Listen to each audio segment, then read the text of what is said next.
చనిపోతున్న సమయంలో కూడా ఏ మాత్రం కూడా మౌనంగా ఉండకుండా తల్లి గురించి కూడా ఆలోచించి తల్లికి ఒక ఆధారం తీసుకురావాలి. ఆ ఒక ఆధారాన్ని ఇచ్చి, ఒక ధైర్యాన్ని ఇచ్చి నేను చనిపోవాలనుకున్నాడు అంటే చనిపోతున్నప్పుడు కూడా బాధ్యతను గుర్తుపెట్టుకుని ఆ బాధ్యతను నిర్వర్తించాలనే ఆలోచన ఉన్నాడంటే ఎంత మెచ్యూర్ మైండ్ అయింది. ఎంత మెచ్యూర్గా ఉన్నాడు, ఎంత మెచ్యూర్గా ఆలోచిస్తున్నాడు ఆయన, పరిణతి చెందిన వ్యక్తి అయిన. అలాంటి పరిణతి ప్రతి క్రైస్తవులు చూడాలనుకుంటున్నాడు. ముఖ్యంగా చనిపోతున్నప్పుడు తల్లిదండ్రులు చూడాలని కాదు, చనిపోయేదాకా నమ్మకంగా బాధ్యతగా తల్లిదండ్రులు చూడాలని ఒక పాఠాన్ని నేర్పిస్తున్నాడు.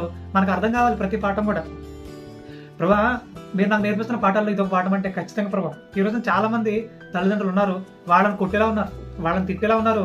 అలా కొట్టమని తిట్టమని దేవుడు ఎక్కడ చెప్పలేదు. నీ తల్లిదండ్రులను సన్మానించట్లేడు. సన్మానించడం అంటే దండేయడం కాదు. వాళ్ళు చెప్పిన ప్రతి మాట వినాలి, వాళ్ళకి లోబడి బ్రతకాలి. వాళ్ళ అవసాన స్థితిలో, వాళ్ళని పోషించే స్థితిలో నువ్వు ఉండాలి, కష్టపడాలి, పని చేయాలి, వాళ్ళని పోషించాలి, వాళ్ళ విషయంలో బాధ్యతగా ఉండాలి. వాళ్ళని వాక్యం మరింత బలంగా పెంచి చివరి దశలో మరింత వాక్యంలో నిలబెట్టే పదంగా నువ్వు ఉండాలంటున్నాడు. ఇలా ప్రతి క్రైస్తవుడు ఉండాలంటున్నాడు. బాధ్యతారహితంగా ఏ క్రైస్తవుడు ఉండకూడదు అంటున్నాడు. ఒకవేళ వాడు అలా ఉన్నాడా, వాడు క్రైస్తవుడే కాదంటున్నాడు. క్రైస్తవుడు అంటే ఎవరు? క్రీస్తుని ధరించిన వాడు. క్రీస్తు ఎవరు? ఇదిగో చనిపోతున్న పరిస్థితుల్లో కూడా బాధ్యతగా ఉన్నవాడు. అలా బాధ్యతగా ప్రతి క్రైస్తవుడు ఉండాలని దేవుడు కోరుకుంటా ఉన్నాడు. ఇక